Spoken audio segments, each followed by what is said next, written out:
Hey, what's going on, everyone? Hope all of you guys are doing well. So, today I'm going to be starting a new franchise review, and today I'm going to be starting it off with the 2007 film Transformers.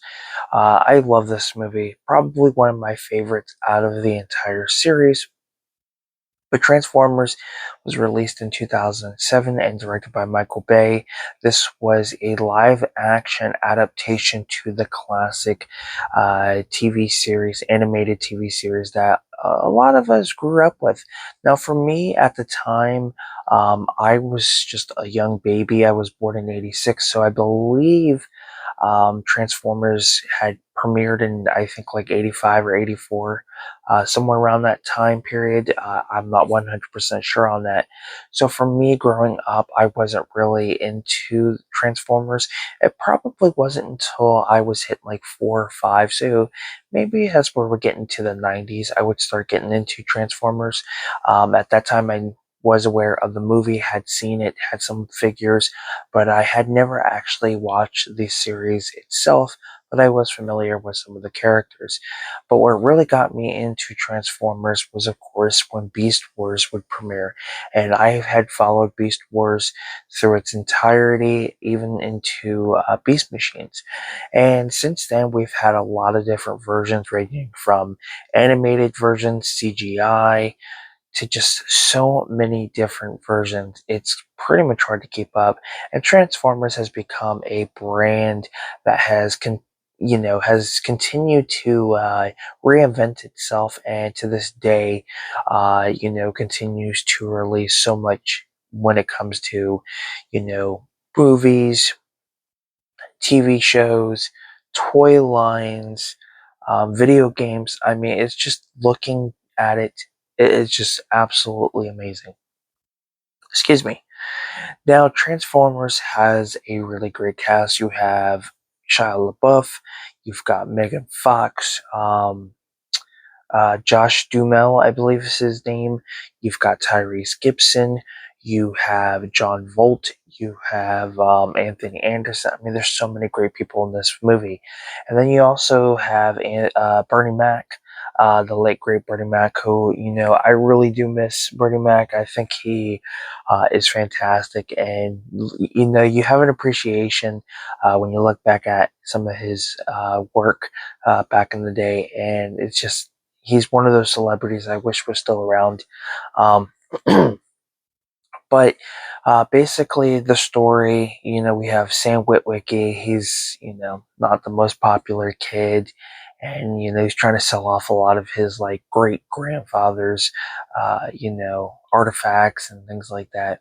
Well, of course, we have the Autobots and Decepticons, who are basically trying to I wouldn't say contact, but locate Sam Witwicky, because he has information that could potentially help them in some fashion. But of course, the Decepticons want to get information from him so they could try to kind of take over the planet.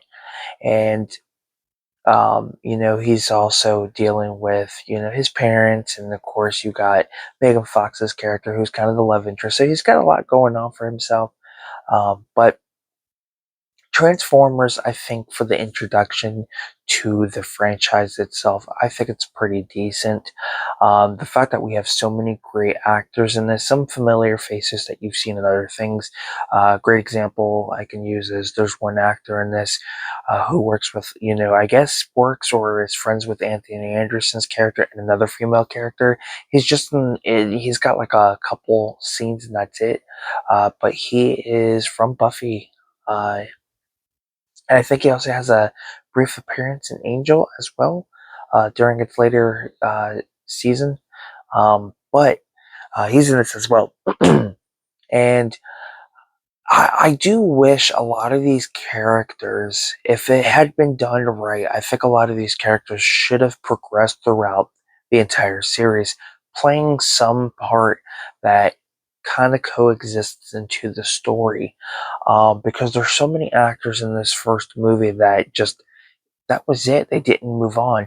There are a few, like Josh Duhamel, Tyrese Gibson, of course, Shia LaBeouf, Megan Fox.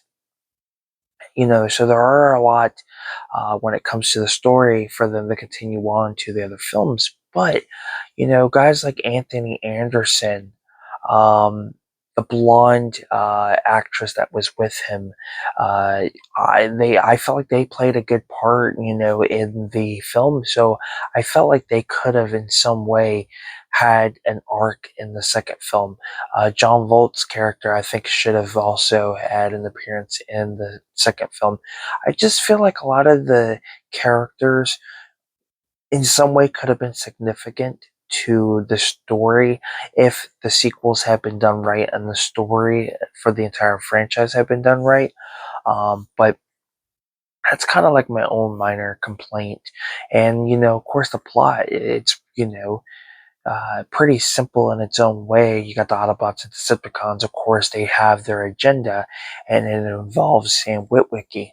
Um, but to have an introduction to, a beloved, a live action adaptation to a beloved animated show that is loved by many, you get a little skeptical. I remember when it was announced, and the time getting, the time leading up to the premiere and the release of it, I heard a lot of mixed opinions of people just like, this movie's gonna suck. This movie, I'm all excited, and I enjoyed it. It's not a perfect movie by all means, but I think when you look at the sequels, I think you start to get more of an appreciation for this movie. At least in my opinion, I feel like that. But nonetheless, it's a fun action film, a fun summer blockbuster action film.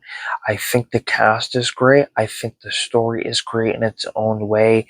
Yes, there are some things that could have been done differently, but I think for what we got, looking back now after so many sequels, I feel like, there's a better appreciation for the film. And of course, they're trying to reboot the franchise in some way. To me, just let it be. You can continue the franchise, just make sure you do it right. And do it right by listening to the fans, doing your source research on the animated show and maybe even potential comics that are out, and really put more of an effort into it.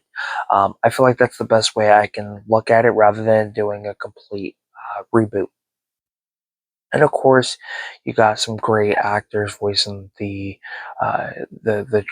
Transformers. Some familiar voices, of course, which you really couldn't see anybody else doing. And the CGI for this isn't too bad.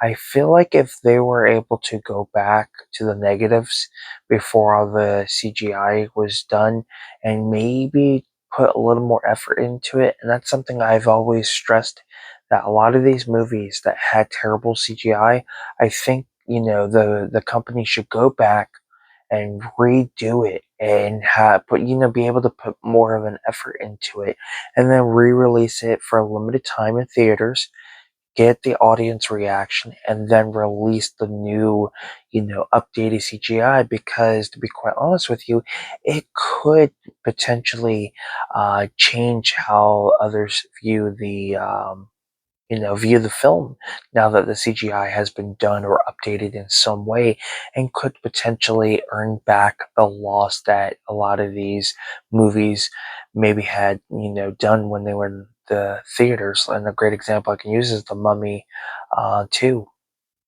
the Scorpion King. That CGI is awful. But I feel like if they were to go back to the negatives before they did the CGI and redo it, I think it might actually look 10 times better. They can make their money back by releasing it in theaters and releasing, it on Blu-ray with the new updated CGI. And I think, I truly believe it would be a lot better. And then they can do this. I mean, look at the Star Trek The Next Generation Blu-rays. The DVDs look awful. The broadcast looked decent for its, during its time when it originally aired, but the Blu-rays went back and redid all the CGI to make it look a lot better than it did when it first aired, and I feel like they should do that with a lot of movies. Um, But nonetheless, that's kind of another day, another video.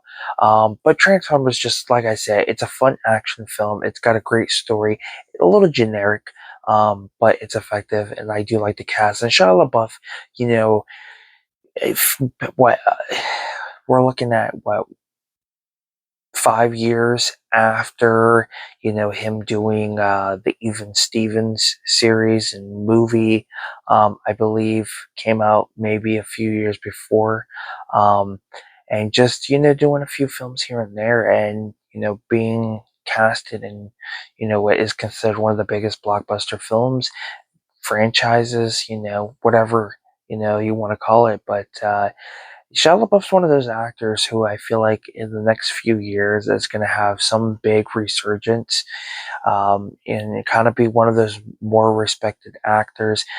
You see a lot of actors who kind of have that downfall. They hit rough times, they get in trouble, and then they come back. Robert Downey Jr. is the prime example of a human being who made some bad choices, paid for them, and then turned his life completely around, won Oscars, has pretty much catapulted the Marvel Cinematic Universe, and I feel like there are actors that can kind of go in that same formula, the RDJ formula. But if you guys have seen Transformers, let me know what your thoughts are on this movie. Now that it's been out for so many years, I mean, in the next 3 years, that movie's going to be 20 years old, which it just blows my mind to even think that that movie's going to hit 20 years. And look at all the other films that came out during that year as well that are going to hit their 20th anniversary. It's amazing. But yeah, let me know what your thoughts are on the movie itself. And if you enjoyed this review, give it a thumbs up. It's very much appreciated. And if you haven't subscribed to the channel yet, go ahead and do so. I will also put the link to my eBay store. You can check that out. And thank you guys so much for tuning in to the start of my Transformers franchise review. And of course, definitely keep your eye out as I will be reviewing Transformers: The Revenge of the Fallen, the follow-up sequel to the film, and the second film in the franchise itself. So, yeah, can't wait to see you guys back for the other review. But with that being said, I am Film Talk with Mikey, and until next time, guys, we'll talk films. Thanks for watching, and have yourself a great day, afternoon, night, evening, whenever time you're watching this, and I'll see you next time.